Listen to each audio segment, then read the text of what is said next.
Welcome to 843 TV. I'm your host, Lisa Richardson, and today we're coming to you from St. Helena Island at the Penn Center Museum. And I'm Annalisa Itcore. Today we're welcoming three wonderful guests. First, we have Michael Webb. He's the Director of Arts, History, and Culture here at Penn Center. Next, joining us is Marie Gibbs. She is a volunteer here at the Penn Center. And our last guest is Dr. Tanya Allen-Jenkins. She's the Director of Education. So join us for another episode of 843 TV, where communities come to speak.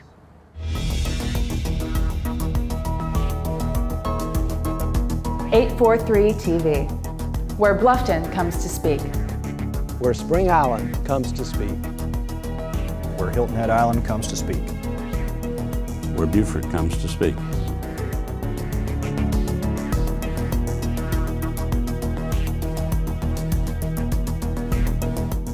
TV, where communities come to speak. Welcome to 843 TV. Here we are today on the beautiful St. Helena Island. We are at the Penn Center Museum, and our first guest is Mr. Michael Webb, and he's going to share all about the amazing history we are literally sitting on the grounds of. Michael, thank you for joining us. Thank you for having us. We're here on this beautiful day, and we are literally sitting on a piece of history. Yes. So much to learn about the Penn Center. Give us a little bit about the background. Wow, well, there's a lot. Well, first of all, I would like to tell you guys, you all are standing on sacred grounds.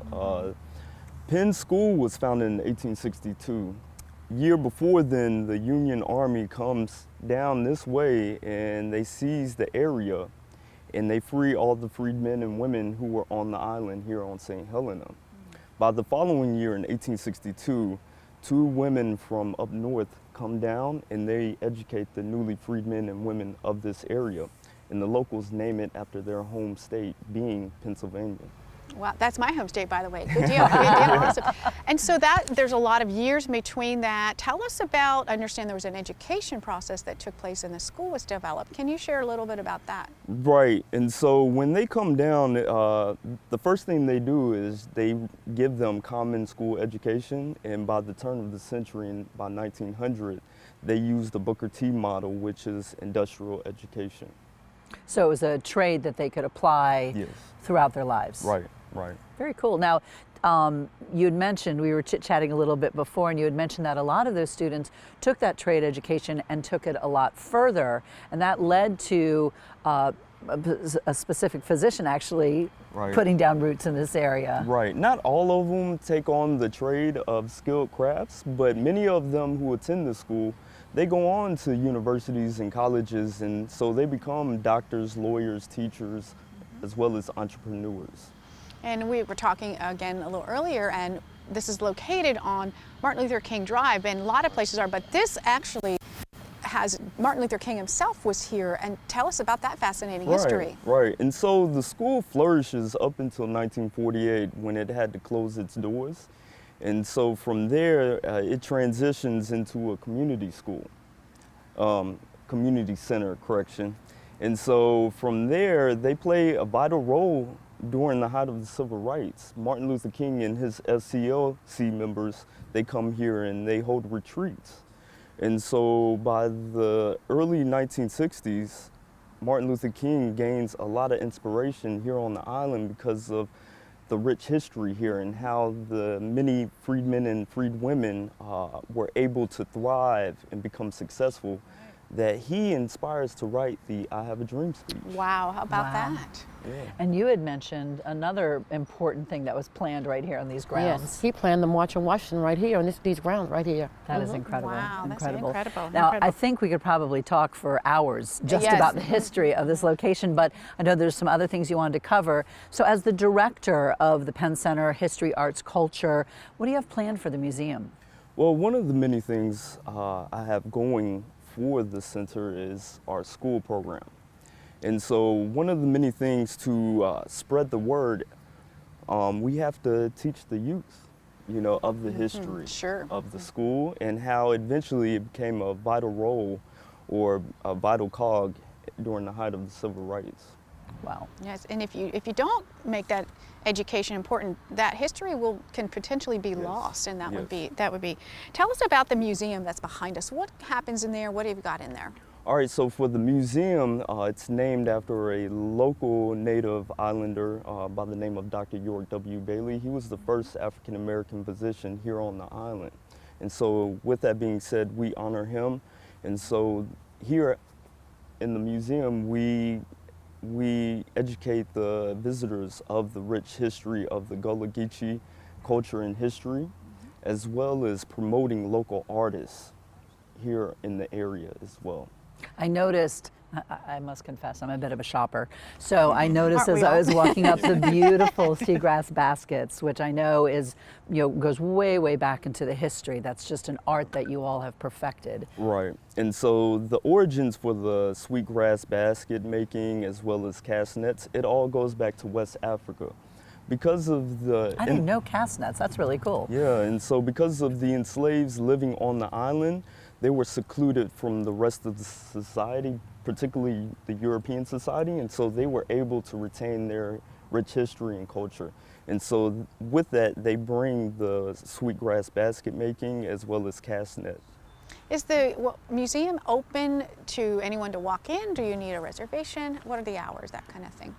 It's an open door, so Okay. everyone is welcome to come. But if you are holding groups or if there are bus tours who would like to make it down this way, always feel free to call us and we can schedule up an appointment. Great place to take a school group or Absolutely. retreat. Yes, Absolutely. and definitely, because like I said before, that's what I'm trying to build up here, as well as interpretive programs. So hopefully within years' time, you'll have people interpreting the story of Laura Town, who was one of the founders, or having Robert Smalls, who was one of the longest standing African-American Reconstruction politicians, who's actually from the area. Well, Robert Smalls Parkway. Right, exactly. And the school, there's also Exactly. the right. small school. Exactly. So, Mr. Michael, tell us about the events and programs that you plan on implementing here at Penn Center. We have a special one that's coming up very soon. Yes, and so the one we are preparing ourselves for is coming up in November. It's a 3-day event known as Heritage Days celebration, where we highlight the richness of the Gullah Geechee heritage and history, as well as promoting local artists and people who own stores and whatnot, who come every year to sell their merchandise and whatnot. That'll be cool. And I understand it's a widely attended event, like 10, Yes. 15,000 Wow. people Yes. come to this. Yes, we had, I believe, correct, Dr. Gibbs, we had at least 20,000 About 20,000 people. attend the event last year. Yes, last year. Mm-hmm. Well, I think we're going to discuss a little bit more Yeah. about the upcoming event, as well as some other exciting things here at the Penn Center when we get back with more 843 TV.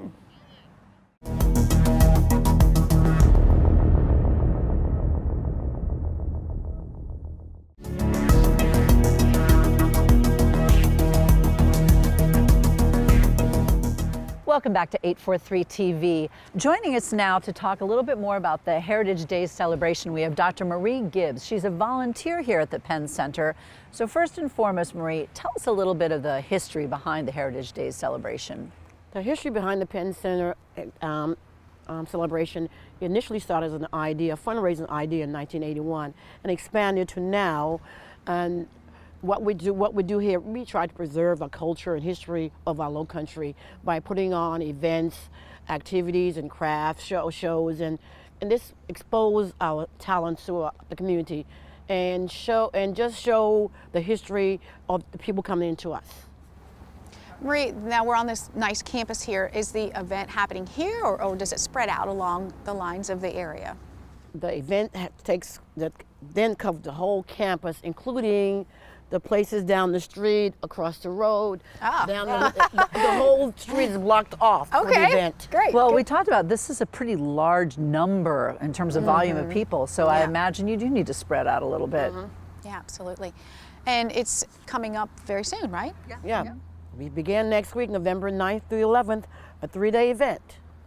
Okay, and what events will we be having on those 3 days? What are some of the things that Alright. we'll be doing? We begin Thursday with a Low Country Supper, of course, and we start out with the Road to Remembrance. That's a play put in by local elementary school students that takes you back in the history and shows you how things were back then. Then we have our prayer services on Thursday, and we ended that Thursday night with a artist reception in the York Bailey Museum. And on Friday is our big Youth and Family Day. We have something called a Youth Gullah Ruth Village, and where we put on demonstrations, movies, reenactment. It's a whole day activities geared to students from our local schools. We have about 500 students coming already. Now, will there be any exhibits here, Dr. Gibbs? Yes, we have, so far we have the Robert Small exhibits that's housed in the museum. We'll have the Bounce Island exhibits, and we have the Fort Fremont coming. So, and we have the Sankofa exhibit that's going to be in Frizzell Hall. Dr. Gibbs, how many people are you expecting to attend the 3-day event? We expect over 20,000 people to attend. Wow. Where are you going to park all these people? Is there an off-site area? We have a lot of property behind Darrell Hall. They park there, they park on the road. Well, that's a they park valid across the question. street. People wonder how they're going to get in there. Can They they get park, there? yeah. And a lot of them bring buses in. Now, do you purchase tickets for this event? How does that work? We have an entry fee of Friday. It's going to be like $10, and you get a wristband. And forgot to tell you, we have an old school jam. You may know Cool John Ferguson. We have old-fashioned fish fry and music. Yeah. Did you say fish fry? Fish Ooh, that fry. sounds good to me. Fish fry, I want to hear more. I want to hear more about the Low Country dinner. What's going to be at the Low Country dinner? The Low Country dinner, we'll have the Gullah cuisine. We have red rice, fried chicken, fried fish, a Low Country ball, collard greens, mac and cheese, cornbread, bread pudding. You name it, it's on the menu. Now, is there a place that people can go online to get more information? We have a website, and everything is outlined on the website. Okay, and what is that website? It's called Penn Heritage Day Celebration 2017, but you can always locate it on penncenter.com. Oh, perfect, perfect. Now, Marie, you mentioned you're a volunteer, which is wonderful. How can others get involved that may want to volunteer, maybe not for this year, but in the future, to help out with this event or maybe in general with the Penn Center? We have a system. We have volunteers. We put an application, then they fill the application in, and we put them where they want to be. That's going to be comfortable for them in working with the Penn Heritage Day. We have over 100 volunteers. Wow, that's already wonderful. Placed. Yeah, and you need it with all that's going on. All the events going on, yes. I would imagine you do. Now, do the schools in the local area get involved with the Heritage Days? Oh, you yes. mentioned that some of the students are going to be participating. Matter of fact, the schools are participating. We have a violinist. We have a wax museum coming. We have a local singer, vocalist coming. So we try to showcase our local student talent in the Low Country. That's fantastic. It sounds like it's going to be a very, very special I'm excited. event. I can tell, right? I am excited. I can tell. Now, are there any other events that are coming up here at the Penn Center that you would like to talk about a little bit? As for, well, the next year we will hold our gala, and that's always a big time event in April.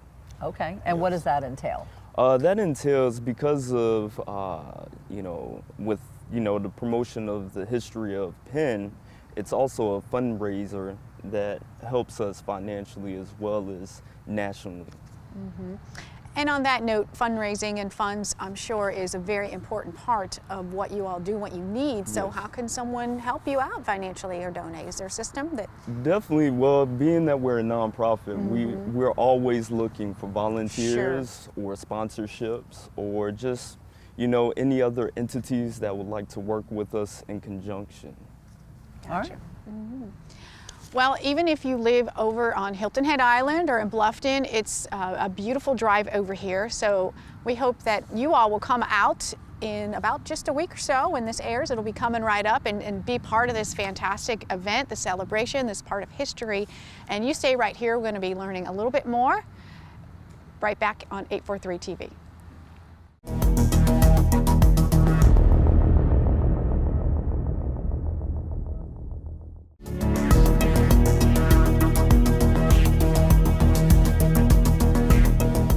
Welcome back to 843 TV. Today we are over at St. Helena Island at the beautiful Penn Center area, learning all about the rich history here. And joining us now is Dr. Tanya Allen-Jenkins. She's the Director of Education, here to share a little bit about what's happening over here. Now, being that you are the Director of Education, you're the right one to ask this question. Where is the center heading educationally with its programs? Right now, we are embarking upon trying to open a barber college. We're trying to get our child care center open. It has been totally remodeled. We have our after-school program that's up and running. In our after-school program, we're offering STEM, and it's very successful right now. That's fantastic. Yes. That's great. Yes, we're really excited about it. That's a lot of opportunities for parents to get their kids involved. You mentioned an after-school program. Yes. That would be for local kids. Share a little bit more about that, if you Okay, would. we are looking to bus the children. Well, right now they're being transported from the local schools. We have children that's coming from St. Helena, Ladies Island Elementary, and Buford Elementary.